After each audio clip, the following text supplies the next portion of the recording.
Everyone. तो UP एसएमफैक का form आ चुका है। काफ़ी सारे लोग कह रहे थे कि कई सारे जो है कोर्स बंद हो गए हैं और सिर्फ 4 कोर्स बचे हैं। तो ऐसा नहीं है, और सारे कोर्स भी हैं। और मैं तो कहती हूँ कि जितने अच्छे कोर्स थे, टॉप कोर्स थे, वो तो सारे बचे ही हुए हैं। तो आपको टेंशन लेने की बिल्कुल भी ज़रूरत नहीं है। तो चलिए शुरू करते हैं वीडियो को। सबसे पहले आप ये देख लीजिए कि आपको कोई भी डिटेल अगर चाहिए तो वो कौन से पेज पर अवेलेबल है, तो आप ये सब देख लीजिए। और उसके बाद हम बात करेंगे फॉर्म फीस कितनी है। तो फॉर्म फीस जो है वो यूआर ओबीसी की है 2000 और एससी एसटी पीडब्ल्यूडी की है 1500। उसके बाद ऑनलाइन काउंसलिंग शुल्क 500 है। और ये 500 जो है ये तुरंत लग जाते हैं, मतलब आपको जो है बाद में नहीं देने हैं, तो ये पहले ही लग जाएगा काउंसलिंग शुल्क जो है। उसके बाद हम बात करेंगे कि कौन कौन से कोर्स अवेलेबल हैं। तो सबसे पहला कोर्स है diploma of anaesthesia and operation theatre technology. इसमें जो है कैंडिडेट को जो है सीनियर सेकेंडरी मतलब 10+2 होना ज़रूरी है विद फिजिक्स केमिस्ट्री बायोलॉजी या फिर मैथमेटिक्स। उसके बाद हम बात करेंगे डिप्लोमा ऑफ रेडियोथेरेपी टेक्नोलॉजी। इसमें जो है 12th होना ज़रूरी है और इसमें बायोलॉजी भी होना ज़रूरी है, इसमें मैथ वालों को नहीं मिलेगा। उसके बाद हम बात करेंगे डिप्लोमा ऑफ डायलिसिस टेक्नोलॉजी। उसके इसमें जो है 10+2 होना ज़रूरी है, प्लस बायोलॉजी होना ज़रूरी है, क्योंकि इसमें मैथ वालों को नहीं लिया जाएगा। उसके बाद डिप्लोमा ऑफ हेल्थ इन्फॉर्मेशन। इसमें कैंडिडेट मस्ट है पास सीनियर सेकेंडरी 10+2 और equivalent with science of commerce of arts and English as mandatory subject. इसमें जो है आपका साइंस या फिर कॉमर्स आर्ट्स सब चलेगा, इसमें आपका कोई सब्जेक्ट है तो आप कर सकते हैं। उसके बाद डिप्लोमा इन मेडिकल लेबोरेटरी। इसमें भी जो है फिजिक्स केमिस्ट्री बायोलॉजी होना बहुत ज़रूरी है। उसमें जो है फिर डिप्लोमा इन फार्मेसी। इसमें भी जो है बायोलॉजी या फिर मैथ दोनों चलेगा। लेकिन इस बार आप देख रहे हैं कि इस बार हर जगह मैथ वालों को नहीं मिली है प्रायोरिटी, इस बार बायोलॉजी वालों को प्रायोरिटी दी गई है। आप देखिए केवल 2 ही कोर्स हैं जिसमें मैथमेटिक्स वाले कर सकते हैं, बाकी सब सिर्फ बायोलॉजी वाले कर सकते हैं। तो कट ऑफ भी अच्छी रहने वाली है, मतलब बहुत ज़्यादा नहीं जाएगी कट ऑफ, नॉर्मल रहेगी। तो आपको इस बार टेंशन लेने की ज़रूरत नहीं है। और पूरे 6 कोर्स हैं। मैं तो कहती हूँ जितने कोर्स हैं सारे अच्छे-अच्छे कोर्स बचे हुए हैं। तो आपको फालतू परेशान नहीं होना है, जितना मैं बता रही हूँ उतना आप कर लेना बस। उसके बाद हम बात करेंगे कि आपको रिजर्वेशन कितना मिलता है। तो एससी को मिलता है 21%, एसटी को 2% और ओबीसी को 27%, ईडब्ल्यूएस के 10%, उसके बाद पीडब्ल्यूडी 5% और एफएफ जो स्वतंत्रता संग्राम सेनानी है तो उनका जो है 2%, उसके बाद एक्स आर्मी 1%। इसके बाद हम बात करेंगे ऑनलाइन आवेदन मतलब कब से शुरू होगा, कैसे करना है। तो इसके लिए जो है आपको सबसे पहले आपको प्रॉस्पेक्टस को अच्छे से आप पढ़िएगा। अपनी मोबाइल नंबर, ईमेल आईडी वही दीजिए जो अच्छे से चल रहा है, जिस पर ओटीपी आए। और उसके बाद आपका 10th का मतलब प्रमाण पत्र होना ज़रूरी है, 12th का होना ज़रूरी है। और उसके बाद अगर आप ओबीसी हैं, एससी एसटी या फिर ईडब्ल्यूएस हैं, तो आपका जो है जो मतलब वैध प्रमाण पत्र होता है वो आपका बना हुआ ज़रूरी है। उसके बाद आपकी नई फ़ोटो लगेगी।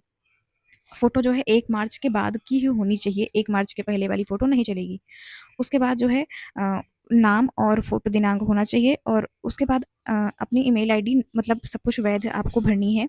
उसके बाद सब चीज़ें आप जो है सही से भरिएगा, एक बार में अच्छे से आप बार-बार उसको चेक करके तभी सबमिट करिएगा फाइनल, क्योंकि इसमें जो है बाद में कोई परिवर्तन नहीं होगा। उसके बाद हम बात करेंगे कि आप जो है अपनी कैटेगरी जो है अ, UR, EWS, OBC, SC, ST ऐसे चुन सकते हैं, आपकी जो भी कैटेगरी है। अपनी फ़ोटोज़ को आपको जेपीजी फ़ॉर्म में या फिर जेपीईजी फ़ॉर्म में स्कैन करना है तभी अपलोड करना है। अगर कोई लोग खुद से जो है फ़ॉर्म भरते हैं, तो उनको जो है ऐसे ही सब मतलब स्कैन करके ही फ़ॉर्म फिल करना है। उसके बाद हम बात करेंगे कि फ़ोटो की 10 मतलब प्रतियाँ बनवाकर मतलब आपको जो भी फ़ोटो आप खिंचवाएँगे वो फ़ोटो आपको जो है कई सारी उसकी कॉपी बनवा के रखनी है, क्योंकि जब काउंसलिंग के बाद जब एडमिशन होता है तब आपकी फ़ोटो की ज़रूरत पड़ती है। उसके बाद हम बात करेंगे जो है फॉर्म कब तक आएगा। तो फॉर्म जो है वो जुलाई 3rd वीक उसमें लिखा हुआ है। तो जुलाई 15-16 जुलाई से लेकर 20 जुलाई तक आ जाएगा आपका फॉर्म और 1 महीने तक फॉर्म भरा जाता है। उसके बाद हम बात करेंगे जो है मेरिट लिस्ट प्रक्रिया क्या होने वाली है। तो मेरिट लिस्ट जो है वो आपका 10th में जो है मार्क क्या है, 12th में क्या है, उसके बाद आरक्षण से संबंधित प्रमाण पत्र जैसे आपका जो है जो भी सर्टिफिकेट है वो जो है उसके अकॉर्डिंग आपको जो है आपकी रैंक डिसाइड की जाएगी। उसके बाद डोमिसाइल सर्टिफिकेट भी आपको लगने वाला है। तो आपको 4 चीज़ें अच्छे से बनवा के रखनी है, जैसे मतलब सही से रखी हुई होनी चाहिए, यानी कि बाद में आपको नहीं मिल रहा है। तो सबसे पहले 10th की मार्कशीट, 12th की मार्कशीट और उसके बाद जो है आपका कैटेगरी सर्टिफिकेट और डोमिसाइल सर्टिफिकेट होना बहुत ज़रूरी है। और ये देख लीजिए काउंसलिंग तो मेरिट लिस्ट कैसे बनाई जाएगी, आप इसको खुद से पढ़ लीजिएगा, पूरा डिटेल इसमें दिया हुआ है। काउंसलिंग की प्रक्रिया वही 3 राउंड में होगी। और जैसे आप यूपी सीनेट में करते हैं या फिर यूपी के हेड का फॉर्म आया हुआ है, जब इसमें आप करते हैं तो ये सारी चीज़ें उसी तरह होंगी। और जब आप जब काउंसलिंग करवाएँगे तो आपका 5,000 वही लगेगा, और 500 जो है रुपए वो आपका नहीं रिफंड होगा। अगर आपको सीट नहीं मिलती है तो 5,000 वही रिफंड हो जाएगा। ये देख लीजिए, आपको seat allocation, seat result declaration या फिर रिपोर्टिंग कैसे होगा, क्या होगा, ये सारी चीज़ें आपकी डिटेल में इसमें दी हुई हैं। ठीक है? आप इसको अच्छे से पढ़ लीजिएगा, बिना पढ़े आप फॉर्म मत भरिएगा, क्योंकि आप बाद में फिर कहते हैं कि मेरी फ़ीस नहीं रिफंड की गई है। उसके बाद जब आपका काउंसलिंग हो जाएगी, आपको कॉलेज अलॉट हो जाएगा, तो और 19,000 आपको जो है मतलब आपको जमा करना पड़ेगा कॉलेज जाके, अगर सीट अपनी कन्फर्म करनी है तो। ये देख लीजिए, आपका जो है इसमें पूरा डिटेल में लिखा हुआ है। क्या-क्या प्रमाण पत्र लगेगा, क्या-क्या लगने वाला है, और इसमें बात करें मेन चीज़ सबसे ज़्यादा की कोर्सेज़ कौन-कौन से बचे हुए हैं। तो कोर्स इसमें बचे हुए हैं diploma of anaesthesia and operation theatre, जिसमें 710 सीट हैं, और ये है 2.5 साल का कोर्स। उसके बाद हम बात करेंगे डिप्लोमा ऑफ रेडियोथेरेपी, इसमें 90 सीट हैं और 2.5 साल का ये भी कोर्स है। उसके बाद है diploma of dialysis technology, 135 seat हैं। उसके बाद जो है diploma of health information management, 70 सीटें हैं। Diploma in medical laboratory technology, इसमें जो है 1120 सीटें हैं, पिछली बार भी ऐसी कुछ सीटें थी इसमें। उसके बाद डिप्लोमा इन फार्मेसी, इसमें जो है 300 सीटें हैं। तो आप इसमें देख लीजिएगा कि टोटल कितने सीटें हैं, और इसमें मेरे हिसाब से कम जो है 2500 सीटें हैं टोटल। तो आप जो है इसको आराम से पढ़ लीजिएगा पूरा, कितनी सीटें हैं, आपको कौन-सा कोर्स करना है, आप सब देख लीजिएगा। उसके बाद हम बात करेंगे कि कॉलेज कौन-कौन से हैं, है ना? तो इसमें जो है एक अमेठी में कॉलेज है। अमेठी में जो है 4 कोर्सेज़ दिए हुए हैं कि अमेठी में कौन-कौन से कोर्सेज़ हैं। तो ये चारों कोर्स हैं, आप पढ़ लीजिएगा। उसके बाद है बहराइच में भी है। तो बहराइच में भी कितने हैं, 1 कोर्स है बहराइच में। उसके बाद फ़तेहपुर में बात करेंगे, 2 कोर्स है।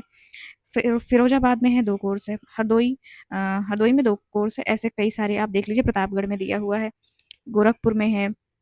उसके बाद हम बात करेंगे डॉक्टर राम मनोहर लोहिया में है। उसके बाद जीएसवीएम कानपुर, फिर अम्बेडकर नगर, फिर उसके बाद हम बात करें आजमगढ़, बदायूँ, जालौन सॉरी, उसके बाद कन्नौज, कानपुर। उसके बाद हम बात करेंगे